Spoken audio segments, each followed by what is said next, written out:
So it wasn't something that I set out to do from the get-go. It was something that I will say, in a weird way, kind of found me. We've been called a lot of things, and we're inspired by everything around us, including each other. The individuals that have inspired me the most create beauty and positive change. To me, that's the highest form of art, and it deserves the loudest praise. This is Shout Out, the art of self-expression. On this episode of Shout Out, the miniature set lighter, diorama creator, and toy product photographer, Dave Martinez.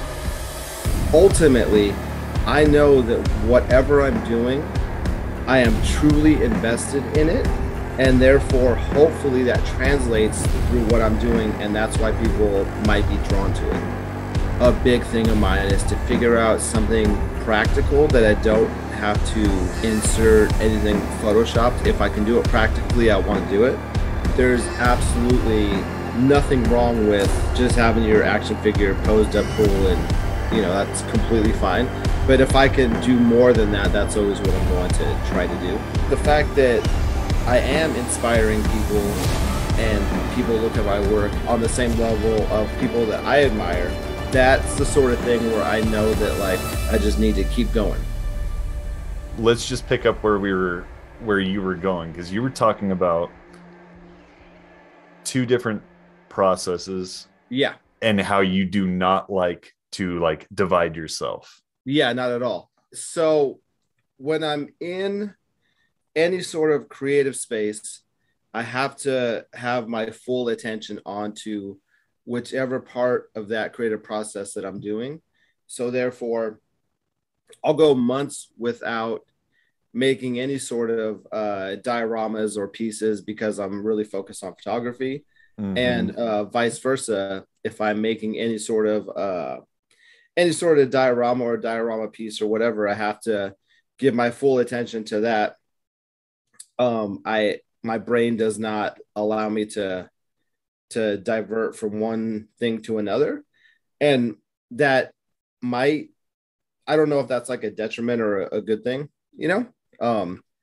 because there's no times tables I need to adhere to. It's all on my own time. So therefore, I'm never really super worried about it. In the back of my head, this is all to actually take pictures. But at the same time, I don't enjoy taking photographs unless I have a fully fleshed out idea. Mm-hmm. So therefore, this allows me to still be creative without feeling pressured to come up with a new photo if I don't have an actual idea of what I want to express in the photo. Yeah. I don't necessarily I want everything to be mood and story driven versus just a cool pose. And there's absolutely nothing wrong with just having your action figure posed up cool, and that's completely fine. But if I can do more than that, that's always what I'm going to try to do. Mm-hmm. Versus so I always feel like I'm doing myself a disservice unless I actually am conveying some sort of message other than look at this thing. Do you ever just experiment and kind of play, or is it always very targeted? Well, the experimentation will come to, I'll have a setup in mind and I'll do it. And there are plenty of nights where I will look at what I shot and then immediately I'll think well, that was just a practice run because I didn't, I just played for 3 hours and I don't particularly like anything that came out of that, Right. So I guess I could look at that in terms of I do practice, but sometimes it's not necessarily with the intention of practicing. Yeah. I feel like that's what comes along with it. I'm never I just wasted hours of my time. It's I learned something that what I don't like, or I can draw stuff from there that next time maybe I'll reshoot this, but I'll change this up. Or but I'm very I'm slow going with it. So like I don't there's like there's a photographer who doesn't use a tripod when he shoots his toy photographies. So he's very like run and gun. Mm-hmm. And that to me is so far out of my realm of like comfortability, you know, Yeah. because I couldn't imagine like I literally choose one angle and I shoot that for the amount of time that I'm shooting, and that's it. Sometimes I'll switch it up a little bit, but not very much.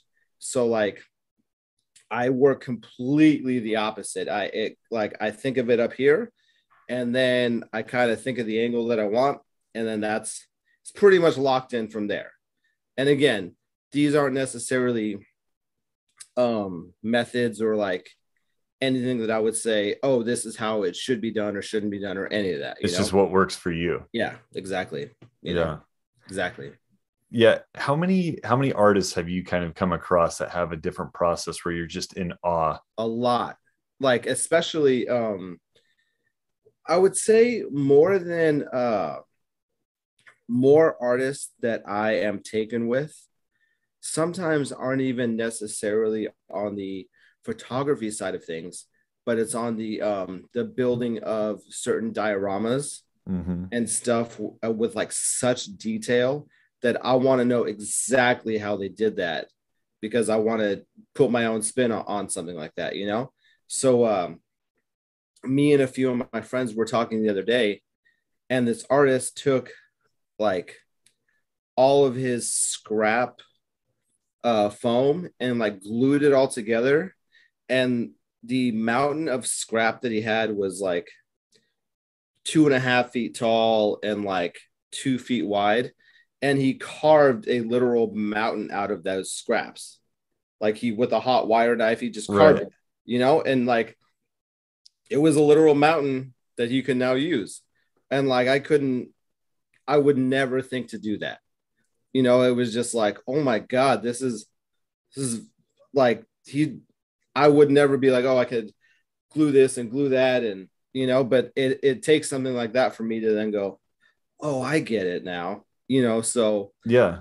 a lot of the photography side of things, I kind of don't necessarily get into other people's processes as much as I inquire about people's processes on the building of like dioramas and stuff. And I might ask another artist how they achieved like a certain effect, but anything beyond that, I kind of like to learn on my own. Mm-hmm. And not that I can't be in awe of the process, but I kind of like to learn how it was done. So therefore, once I actually accomplish what I'm setting out to do, I know it came from me and not necessarily like somebody holding my hand and saying, "Oh, this is exactly how you do this." And you know, it's that kind of thing is really fun to me. You know. I relate so much with that just that like that intrinsic path that you're taking where your curiosity is leading you and you're like, well, what about here? What about here? Because I used to get hung up a lot in, you hear of a way that you're kind of sold the idea that that's the way to do it. And I found more often than not that would block me. That would Right. stop me in my tracks. And I would feel like, oh, I don't know how to do it right. But then I would hear about artists that have processes very similar to ours, where they're like, well, I don't know if this is right, but I don't care. I'm going to learn one way or the other. And it's kind of just an experiment of testing things.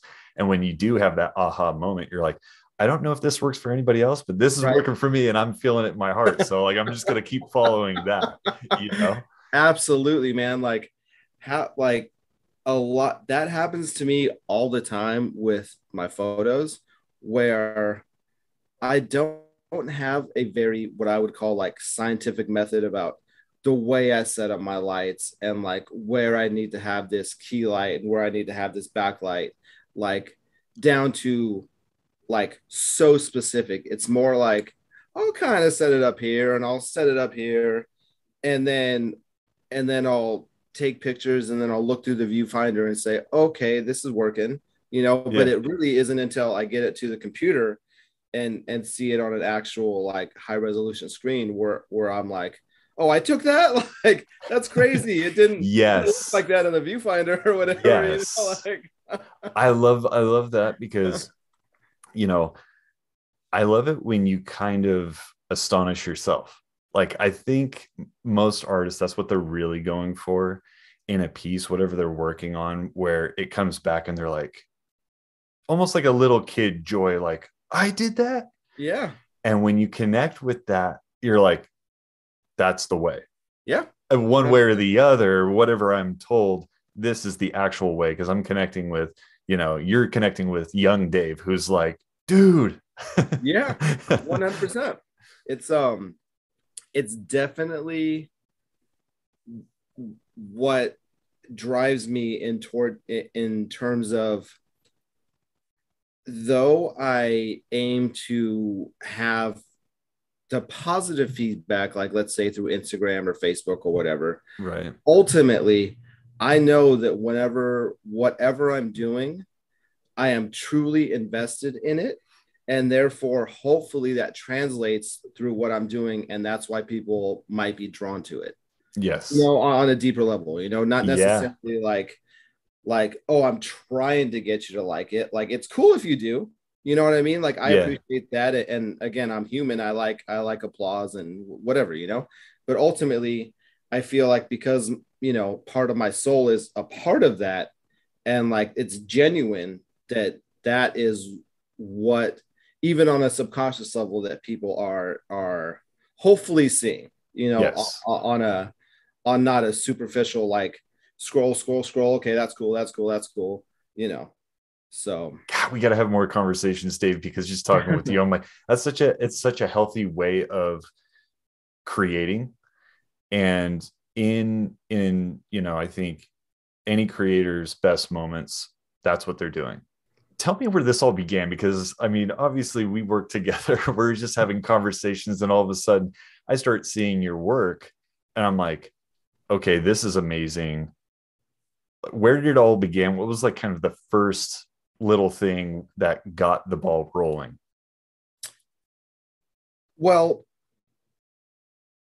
like many things in my life now, whether or not you want to call it like coincidental or happy accidents or whatever, that is basically the way I would describe how I fell into this particular hobby or passion. Discipline. Yeah, exactly. So, and what I mean by that is probably when you and I met at Whole Foods is when I really started becoming more interested in creating of some sort. I just had this itch where I was like, maybe I'll start vlogging, or maybe because I was seeing things that on YouTube that I thought were cool creators like Peter McKinnon or Mhm. any. So I started becoming interested in photography before my interest in action figures came up, right? So for Christmas I got some like lens attachments for my phone, and then I have like different focal lengths I could take pictures of, and then I got like this phone gimbal, and it was all leading me towards creation of some sort, but I Mhm. just never really was like, at that point I still was like, I don't know what I want to make, because there was nothing that was like, oh, you need to go shoot this or create that. Sure. And so I kind of had some equipment already to start something, whatever that something is. It was kind of undetermined, right?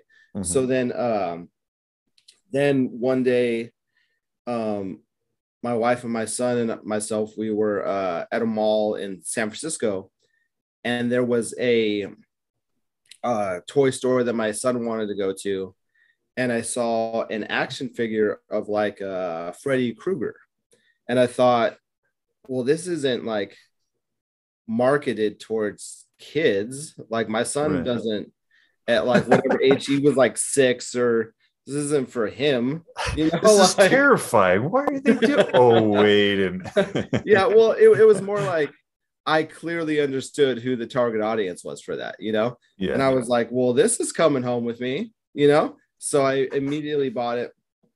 But the funny thing is it like sat in my closet for 5 months. You know, I thought it was cool. I would look at it. I was like, oh, this is cool. I don't know what to do with it, you know. And then later on, Target acquired a license to carry that line of toys. So we were in a Target one day, and I recognized the box, but it was like a Friday the 13th figure. And I was like, oh, that's from the same company. So I bought that. And then I was looking at them and I was like, I need another one. So I went and bought another one. And then I started collecting, you know, and before I knew it, I had 10 action figures, right? So I was like, oh, that's cool. These are still cool. And at this point, I was still like, I would say more of a collector, but I still had something in me that wanted to create of some sort, right? So then, because we live in a small condo, I started building like high shelves to kind of display my figures, you know. So I would Yeah. look at them and so on and so forth. And then one day, I think I got some Rocky Four figures. Well And I done. like, and I kind of posed them up like boxing, you know, like the Russian punching Rocky, Yeah. you know. And I took a picture and I brought it to work, and I was like showing some people at work, like, look at these figures. I wasn't showing them to say, look at my photography or anything. I was like, look at how cool these figures are, you know. Just I was proud of the figures. And then I think I started watching um uh you know Adam Savage. Have you know Yeah. like Yeah. Of like Mythbusters, right? Yeah. yeah, so he has a his YouTube channel Tested. He interviewed like a really big person in the toy photography community, and I was watching his interview with this gentleman, and then everything sort of clicked. And I was like, oh, I like toy photography is a thing. And then I'm really good at researching exactly what I'm interested in. Like I'll spend hours looking at stuff that to find what I'm looking for, you know. Right. And we're lucky that we have resources that will, you know, Google and stuff. Facilitate that. Yeah, Yeah. exactly, you know. So then I started figuring out that like there was this whole community of people that did toy photography. And then one night, I like in a serious way, I was like, oh, I got these lens attachments for my phone. So that I put one on and I took a picture of Michael Myers from the Halloween 2018. And it was like he was on my kitchen table, but it was like a close-up shot. And like the background was like my blinds, but you couldn't really tell what it was, you know? Uh, and I took that, and that was like the first picture I ever like actually edited like on my phone. And I Mm-hmm. was like, well, shit, this is pretty cool, you know, like I like this. Yeah. So your initial question, it was kind of like I got the equipment, and then I became interested in these toys, and I was interested in creating, and then it all just kind of like, woo, you know, like Yeah. kind of like that. So it wasn't something that I set out to do from the get go. It was something that I will say, in a weird way, kind of found me, Right. you know, like Yeah. because I didn't like decide, oh, this is a hobby that I want to try to do. You know, it wasn't I didn't like go through a Rolodex of like hobbies, Right. like, oh, this one, like it There, just, do you know Fred Armisen, the guy who's on SNL? yes. So there was an interview that he did on Pete Holmes's show. Like Pete was like, okay, you made it on SNL. What was the plan? Like, how did you get there? Because so many people try and fail. He's like, oh, there was never a plan to get on SNL. And Pete's like, he's a professional comedian. He's like, no, there was a plan. He's like, nope. He's like, there's still not a plan.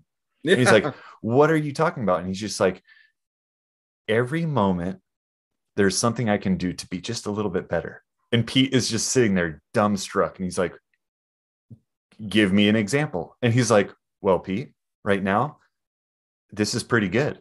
This chair is nice. But the keys in my pocket, they're a little uncomfortable. And he's like, takes them out, puts them on the counter. He's like, that's better. And Pete's like, and he's sitting there. He's like, and I like coffee, but I don't have a coffee in front of me. And Pete's like, get this guy a coffee right now. And then he gets coffee. He's like, that's a little better. And then Pete's mind blows and he names it. He goes, micro goals. And so that really clicked in my mind where I was like, that is, again, that's a healthy way of looking at life where you're not like, we all have ambitions or whatever, but it's a much healthier thing to do, to just say like, what can I do in this moment to make things just a little bit better, to make my life comfortable or to make someone else's life comfortable. And it seems to me like that's what you're doing, where it was like one little thing leading to another. You're like, oh, that's cool. I like that. No real plan. And then all of a sudden you're making connections between these things and just following this very like curious, joyful path on the way to just getting better. And it shows in your work, man. I look at it and I'm just constantly blown away. Each piece, I'm like, he did it again. And I have to say, like, after I, kind of did a little shout out to you, good friends, a guy who's an amazing photographer, my relative Reinar, and also a good friend from school, Kurt, they just constantly were like, dude, who is this guy? How did you meet this guy? Like his stuff is on a different level. And I'm like, believe it or not, I worked with this guy in a grocery store. It's like, how the hell did we meet? And then it's also kind of cool now, just like looking back at that. And it's like, that was such a cool time in like recognizing in each other, like, oh, we like the same stuff. Because I remember 100%. Like a conversation we had one night where it was like we were really having almost like a stepbrothers, like John Stamos moment, where you had brought up, you're like, I don't know if you know the director John McTiernan. And I was like, okay, most people would say like, oh, I'm a diehard fan, but they're not going to go to the McTiernan level. And as soon as you said that, I was like, we're going to have a lot more conversations in this life. Very cool, dude. Absolutely, man. So what are your kind of like your current curiosities, or what's like the next little thing, the little micro goal or thing that is grabbing your curiosity about toy photography that you're kind of, learning about? I want to say it's more implementation of I guess like effects that I don't quite know how to do yet. That's always a big thing of mine, is to figure out something practical that I don't have to insert anything photoshopped. If I can do it practically, I want to do it. So that's like cool. Because there's plenty of overlays that you can do with like rain or snow, but I like to actually do it. Because it's like it's more like tangible in that way, Very. So I would say it's more like I was just having a conversation with my friends about, there's a diorama that I saw recently where this guy has it's an outside of a building, and he has a bar sign that's like lit up with like neon, like the word bar. And it's a figure scale, 1/12 scale, It's like, how did he yeah, it's just a bar sign, but it's super rad because it's supposed to look real. It looks real. And that's what attracts me, like the tricking of the mind in a sense that like this is you're pulling that off, you know. Yeah. Like, my mind isn't necessarily like, oh, this is super fake or Okay, so on that note, I have a question because in like your photo, you have it's like a, it's a waste management dumpster, and there's graffiti on it. And I'm looking at this and I'm like, that looks so legit. Not like, oh, someone drew that. That looks like someone, Honey, I Shrunk the Kids took a real dumpster and like went down with like how it's tagged up. yeah. How was that achieved? Well, that is an actual gentleman that I work with quite often in terms of he's somebody that within the community that if I'm not going to make it myself, I'll go to him. And like because he's from like Los Angeles, and he's I'm without completely assuming this guy's background. He knows his stuff. Yeah. So what he did was, he took his childhood experiences and turned them into something where he can make money on them. Yeah. So he became interested in toy photography and prop making and diorama making. And as the moment I found him, I was like, oh, I need some of his work for sure. Right. So I think Amazon has these like 1/12 scale dumpsters. So I bought those, had them mailed to him. He beat them up and tagged them and weathered them and then sent them to me. That's so cool. And I probably have all of his like little accessory, anything you can have that will like enhance your scene. Like I literally just bought like a payphone from him that's in the same exact way, where it's just a little payphone, it's all tagged up, and now I can have that prop in the background or wherever I want it. And because that kind of thing works so well, because of a lot of the figures that interest me are things from like the 80s and the 90s that's marketed towards people our age. Yeah. And that's when payphones were an actual thing. Yeah. And so it all kind of works together. Yeah. But that was purely just, I discovered him because, much like what we're talking about, he clearly has a passion for that. Yeah. And that speaks for itself in his work. And therefore he gets all kinds, like he's somebody that I will never have a problem supporting. Even if I thought I could replicate it myself, there are just certain people within the community that I'm like, I'll get it from Henry, like but there's plenty of stuff that I also take pride in learning how to make myself as well, but I also like the other day I was talking to my friends when I gave them a link to the payphone, and I think it was like $75 for a little 1/12 scale payphone, and they were like, I'm not paying that, no way. And it's like I kind of look at it like it's good community like karma to support the community if this is something that I hope to be a part of once I start selling my own stuff, so it's kind of like I don't mind being a part of this whole thing in terms of, because I feel like I have faith that will come back to me in that sense. Oh, I believe that too. And you bringing up the community, I've been just since you've told me about this, I didn't know this whole world existed until you. And then I start looking at it. I'm like, wow, this is so cool. And hearing some of the stories, what have been some of like the good experiences that you've had within the community of toy photography?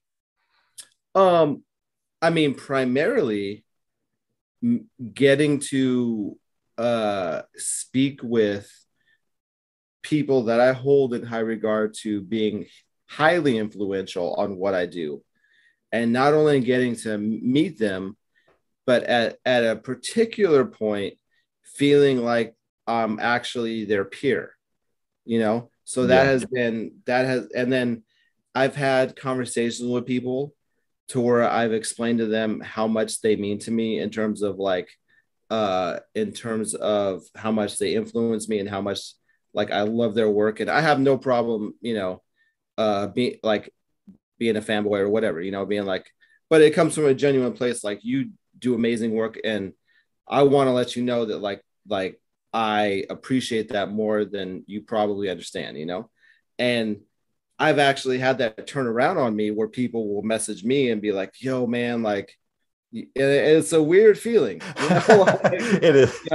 It's definitely Yeah. cool because for me, I wouldn't say I suffer from like imposter syndrome, but for me, because of the way I explain like my process, it's like, without getting super deep about it, it's like I'm just on a spinning rock, like taking photos of toys and it's working out. Like, but Mhm. the fact that I am inspiring people and people look at my work as in like on the same level of people that I admire, it's that's the sort of thing where I know that like I just need to keep going, because it's all very a secular thing and or secular and and honestly like it I can't think of very many negative experiences I've had in the toy community at all. Like, that's not to say that it can't happen or won't happen, but I've never had anybody come into like my comment section and be like, "Oh, this is bad," or "This is whatever it is." Yeah. I've only had positive experiences with people, and not that I couldn't like, and not that I'm not the kind of person that minds constructive criticism at all. If someone's like, "Oh, you ever think about like shooting it like this or maybe doing it like that?" As long as like what you're saying is constructive and not trying to like hurt my feelings or something, then Yeah. like, that's completely fine. But I haven't even dealt with that, So most everyone I deal with um is very, very, very positive. And the interesting thing is like I have some really good friends online that are like amazing photographers and like I respect them for their art and like we get along. But like I can tell that um that politically we're on like way different sides of Yeah. the fence, and Right. like different chat groups, you can tell what people are saying and like, oh, so you feel like this about that or but like at the end of the day, what I find the most interesting about this particular community is that like that never gets in the way of people Yeah. still being positive, even if everyone understands like, oh, you feel like that about this particular politically thing or whatever. And Yeah. it's not that people keep it out of the conversation, but we all pretty much agree that like it's fine if we disagree, but like we still love each other and like we'll support each other's art. Yeah. And like that's the most important thing, and not that we can't disagree on something that's like silly in the first place. Yeah. And I like, I love having things that you're passionate about because I've found that time and time again too, that you're like, here's where we see 100% eye to eye. And you're like, that's not going to be everything. Yeah. And that potentially you could focus on that other thing and that could dissolve that Yep. relationship or whatever. But you're like, why? That's Yeah. not worth it. So Exactly. that's so Exactly. cool. And on the note of you saying, feeling the imposter syndrome, that's yet another reoccurring theme that I've heard so many times. I felt it. And it's like, and I'm sure if you've gotten this comment before, you have nothing to feel like an imposter about. The Thank you. work kicks ass, man. Thank you very much. Um, to kind of wrap up two things.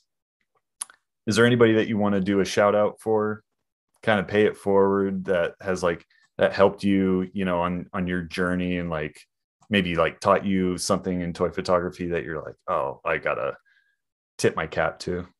Yeah, for sure, man. Like I mean, I have a few a few really good friends within the community. I have two really good buddies. One of them, I have a good friend named Dan. Him and I talk almost every single day. So I want to give a shout out to Dan. I want to give a shout out to my good friend Eddie, who also, like, him and I talk every single day, whether or not it's toy related or not. But these are two gentlemen that, like, I literally speak with every single day. I have a really good friend within the community who isn't he's more of an observer, but he loves figures, and he loves the photography side. He just hasn't dipped his toes into it yet. And he's a really good friend of mine. His name is Eric. So give a big shout out to my friend Eric. Nice. And as far as people that have influenced me, and that push me to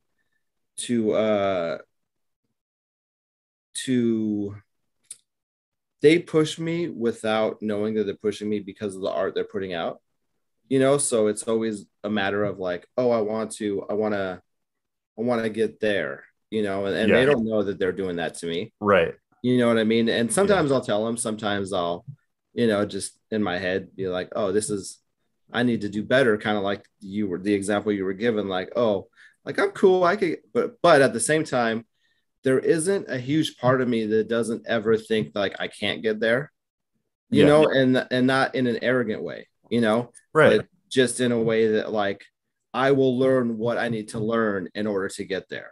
Yeah. So You're fascinated enough Yeah. that you're like, will do it. Yeah. Yeah, exactly. And on that note, I would say, like, I know you've seen his work, Jason B. Michael. Yep. He's a big influence to me for sure. Very cool stuff. Yeah, man. Like, I wouldn't say I speak to him on a daily basis, but him and I, like, definitely have had conversations, and he's somebody that, like, I would have never thought that I would have like a direct line to speak to him. Yeah. But there hasn't never been a time where, like, I've messaged him that he hasn't gotten back to me. And, like, I know on a scale of, like, followers, it depends on what you're talking about, but, like, this guy has like 20 something thousand plus followers. So the fact that I can message him and I know he's going to get back to me is like, that's pretty cool, because he has to be receiving messages a lot, I would think. Yeah. Because I receive a lot of messages. Yeah. So therefore, you know what I mean? Like, right. So that's just a few of the people that I would, like, I could go on and on and on and on. That's awesome. Yeah. Okay. So the second thing is, are you selling like props or anything right now? Well, currently no, but, like, I would say between the first and the second week of November, I think I'm gonna really put a hard line on exactly what I want to start selling, because it's like, there still is that the part that's missing for me is the design factor, because I do really well at like painting full pieces and putting pieces together, but most of these pieces are pieces that other people have designed. Yeah. So therefore, if I were to, like, print these things and paint them and sell them, there would need to be some sort of communication between myself and the person who designed it, and work that out somehow. Right. But the way to sidestep that is to learn how to design things myself, so I don't have to worry about that. Yeah. But, like, honestly, most of this is really reliant on my like geometry knowledge, and, like, I'm terrible at math, so because when you're designing something in CAD or whatever, you have to have a basic knowledge of, like, geometry, and, like, and I get very anxious after, like, sitting there for 10 minutes. I'm like, I don't know what this is, like, right.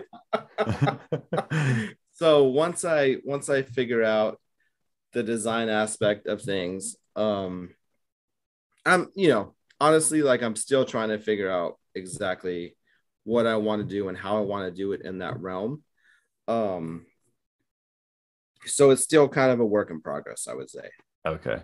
But Yeah. okay, where can people find you? Do you have a website? You had mentioned your Instagram page. If you can just kind of lay down the exact spelling of that so people can find you. Yeah, I mean, I'm most active on Instagram, so it would just be at Boosted Figures, and that's BOOSTED FIGURES. And then I'm David Martinez on Facebook, but I bet there's a lot of David Martinez's on Facebook. It'll be really easy to find me. Yeah. And I don't have Twitter. That seems like a negative place to be at certain times, Yeah. like so yeah, that would pretty much be where I would say folks would be able to find me for sure. Well, awesome, dude. Thank you so much for being on, man. I really appreciate it. And we'll talk again soon. Absolutely. Thank you, Phil. Shoutout is an Ellering Stories production. For more episodes, visit elleringstories.com.